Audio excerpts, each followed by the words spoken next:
David's charge to Israel. David assembled at Jerusalem all the officials of Israel, the officials of the tribes, the officers of the divisions that serve the king, the commanders of thousands, the commanders of hundreds, the stewards of all the property and livestock of the king and his sons, together with the palace officials, the mighty men, and all the seasoned warriors. Then King David rose to his feet and said, "Hear me, my brothers and my people. I had it in my heart to build a house of rest for the ark of the covenant of the Lord, and for the footstool of our God. And I made preparations for building. But God said to me, 'You may not build a house for my name, for you are a man of war and have shed blood.' Yet the Lord God of Israel chose me from all my father's house to be king over Israel forever. For he chose Judah as leader, and in the house of Judah my father's house, and among my father's sons he took pleasure in me to make me king over all Israel. And of all my sons, for the Lord has given me many sons, he has chosen Solomon my son to sit on the throne of the kingdom of the Lord over Israel. He said to me, 'It is Solomon your son who shall build my house and my courts, for I have chosen him to be my son, and I will be his father.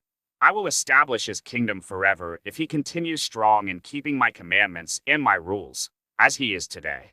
Now therefore in the sight of all Israel, the assembly of the Lord, and in the hearing of our God, observe and seek out all the commandments of the Lord your God, that you may possess this good land and leave it for an inheritance to your children after you forever."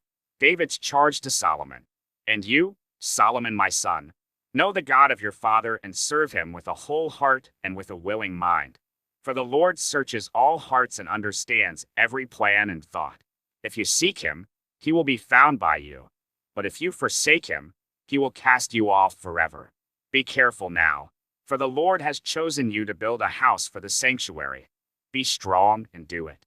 Then David gave Solomon his son the plan of the vestibule of the temple, and of its houses, its treasuries, its upper rooms, and its inner chambers, and of the room for the mercy seat, and the plan of all that he had in mind for the courts of the house of the Lord, all the surrounding chambers, the treasuries of the house of God, and the treasuries for dedicated gifts, for the divisions of the priests and of the Levites, and all the work of the service in the house of the Lord, for all the vessels for the service in the house of the Lord, the weight of gold for all golden vessels for each service, the weight of silver vessels for each service, the weight of the golden lampstands and their lamps, the weight of gold for each lampstand and its lamps, the weight of silver for a lampstand and its lamps, according to the use of each lampstand in the service, the weight of gold for each table for the showbread, the silver for the silver tables, and pure gold for the forks, the basins, and the cups, for the golden bowls and the weight of each, for the silver bowls and the weight of each, for the altar of incense made of refined gold and its weight.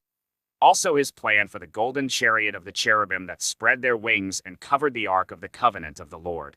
All this he made clear to me in writing from the hand of the Lord, all the work to be done according to the plan. Then David said to Solomon his son, "Be strong and courageous and do it. Do not be afraid and do not be dismayed. For the Lord God, even my God, is with you.